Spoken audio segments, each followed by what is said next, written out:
If Beverly had known what was going to happen on that Tuesday morning in March, she would have paid more attention to the warning her body had been giving her for over a year. But she didn't know. None of us ever do. Until we're standing on the third step. And something tells us we might not make it to the top. Think about the stairs in your home. Or the stairs at your daughter's house. At your doctor's office. At the entrance to the church you've attended for decades. Now think about this. When did you last climb them without thinking about it? Without calculating? Without checking your grip on the rail?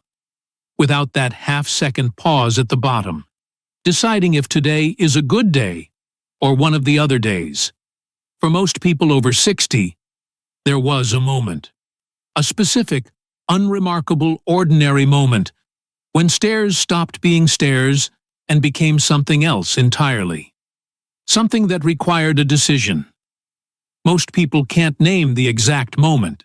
They just know that at some point, it changed. Beverly can name it exactly. Tuesday, March. Third step. She hasn't forgotten a single detail of that morning. And by the time this video ends, you'll understand why that moment was never really about the stairs. Stay with me. Beverly is 70 years old. She lives in Virginia. She taught third grade for 31 years. The same school, the same hallways, the same flight of stairs to the second floor that she climbed every single morning without once thinking about it. At home, the same. 14 steps from the ground floor to the bedroom. She'd counted them once, years ago, with her youngest daughter. A game they used to play, counting everything. Steps, ceiling tiles, red cars on the highway. She remembered the number. Never thought about it again. Stairs were just part of moving through a life. 18 months before that Tuesday in March, Beverly started noticing something. Not on the stairs. Not yet. Getting up from the couch took a beat longer than it used to. Not pain. Just a beat. A fraction of a second, where her legs seemed to be consulting with each other before committing. Walking from the car to the grocery store sometimes produced a fatigue in her thighs that felt disproportionate to the distance. 20 steps from the parking lot, and by the automatic doors, a heaviness that hadn't been there before. She filed these things away, didn't mention them to anyone. They were small, manageable, explainable. I've been sitting too long. I didn't sleep well. I'm 69 years old. This is just how it is. The stairs, for now, were still fine. She noticed she was using the rail more, but that was just being careful, being sensible, being smart about her body. That's what she told herself. And then came the Tuesday in March. Beverly started up the stairs at 7:15 a.m., same as every morning. First step, second step, third step. She stopped. Not because of pain, not because she tripped, not because anything dramatic happened. She stopped because something in her legs sent a signal she had never felt before on a staircase. Not sure. 2 words her body had never used on those 14 steps. In 31 years of teaching. In a body she had trusted completely. Until that Tuesday morning, when it looked at a flight of stairs and for the first time said, "I'm not sure we can do this." Beverly stood on the third step for what she described as the longest 30 seconds of her life. Hand gripping the rail, eyes on the top of the stairs, doing the math her legs were asking her to do. She made it up, slowly, one deliberate step at a time. But something had shifted. And Beverly knew, with the certainty of a woman who had spent 31 years reading children well enough to know when something was wrong, that what happened on the third step was not a bad morning. It was a message, and she was finally ready to read it. Here is what Beverly's body was actually saying on that third step, and this is the part that most people, including most general practitioners, never explain completely. The ability to climb stairs requires three things working simultaneously. Muscular strength, specifically in the quadriceps, the four-headed muscle on the front of your thigh that generates the force to lift your body weight against gravity with every step. Neuromuscular confidence, the unconscious communication between your brain and your leg muscles that says, "I know exactly how much force this requires, and I know you can produce it." And circulation, adequate blood flow delivering oxygen to those muscles in real time as they work. After 60, all three begin to decline. Not dramatically, not all at once, quietly, in parallel, over years. And here is what makes stairs the perfect test, the canary in the coal mine that most people ignore. Stairs require all three simultaneously, at the same time, every step. No compensation, no shortcut. When you walk on flat ground, your body can compensate for weakness. Shorter steps, slower pace, more rest. But stairs demand full recruitment. Every muscle, every nerve signal, every unit of circulation. And when the system has been quietly declining, stairs are the first place the deficit becomes impossible to hide. That moment on the third step? Beverly's body wasn't failing her. It was finally showing her something that had been developing for 18 months. Stop. The couch that required a beat longer to rise from? That was month 1 of the decline showing itself. The fatigue in her thighs at the parking lot? That was month 8. The increased grip on the handrail? That was month 14. The third step was month 18. The moment the accumulation finally exceeded the body's ability to compensate. A 2020 study published in the Journal of Gerontology found that stair-climbing difficulty in adults over 60 preceded a clinically significant loss of functional independence by an average of 19 months. If the underlying muscle and circulatory decline was left unaddressed. 19 months. Beverly had 19 months from that Tuesday in March, before the stairs, if nothing changed, would stop being difficult and start being impossible. She didn't know that yet, but she was about to find out. Here is what this video is not going to tell you.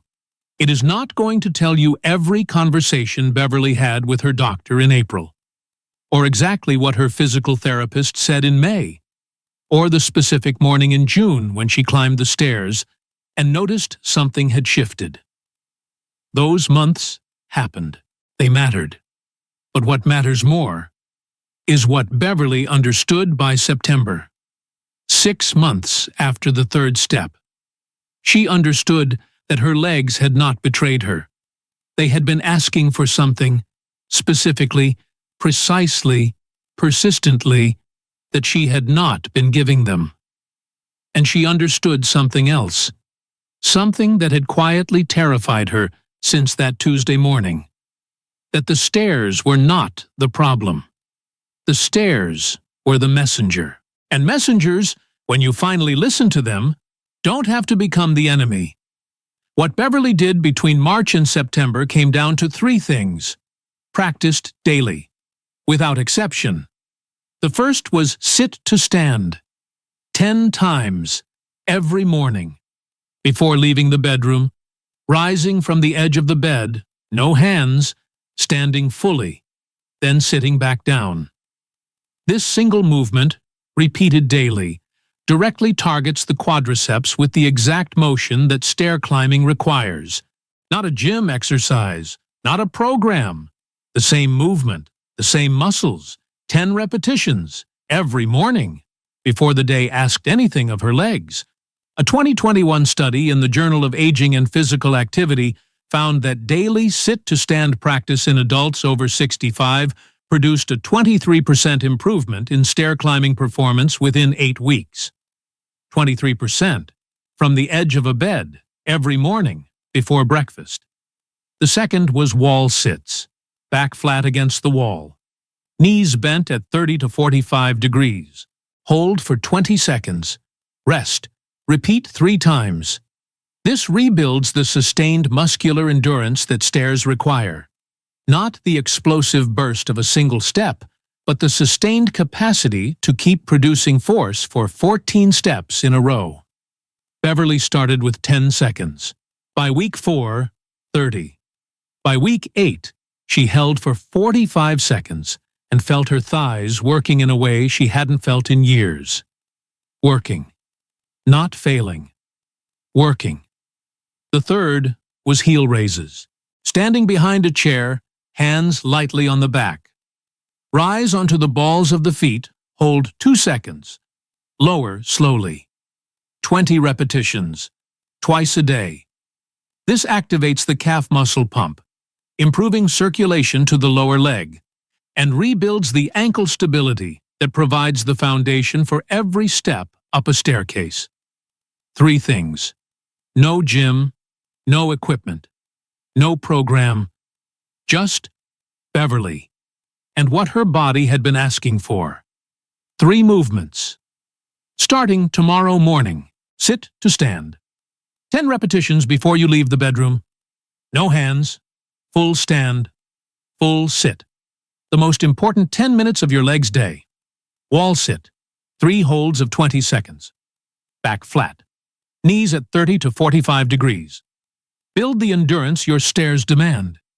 Heel raises, 20 repetitions, twice daily. Behind a chair. Slow up, 2 seconds at the top. Slow down. Circulation and stability. Both, every time. 3 movements.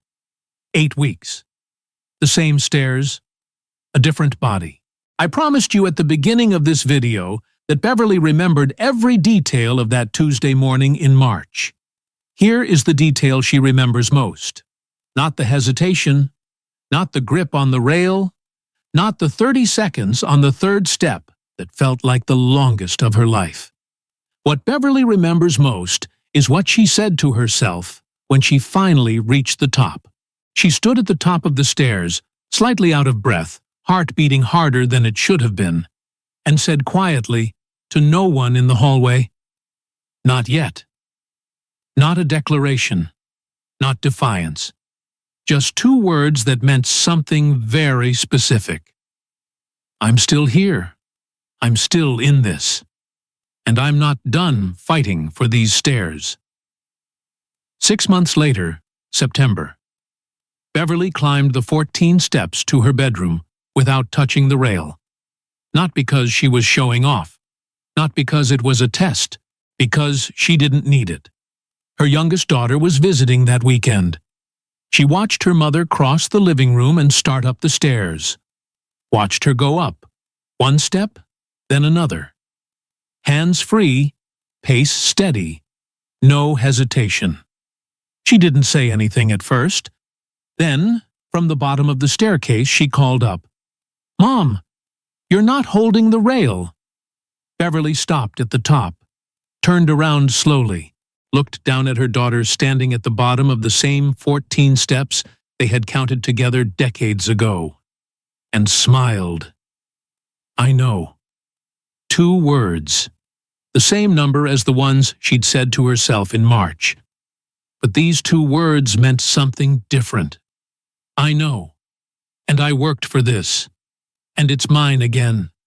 If Beverly's story felt like your story, the hesitation, the calculation, the grip on the rail that used to not be necessary, don't scroll away. Leave a comment. 2 or 3 words. Tell me about your stairs, because someone will read your words today and recognize exactly what you mean. And that recognition might be the moment they decide their stairs are worth fighting for too. Hit the like button if this reached you. Subscribe to Strong Legs, Independent Life, every Tuesday and Saturday at 11 a.m. Because the stairs are not the enemy. They never were. Keep smiling. Keep moving. And never forget, you've got this.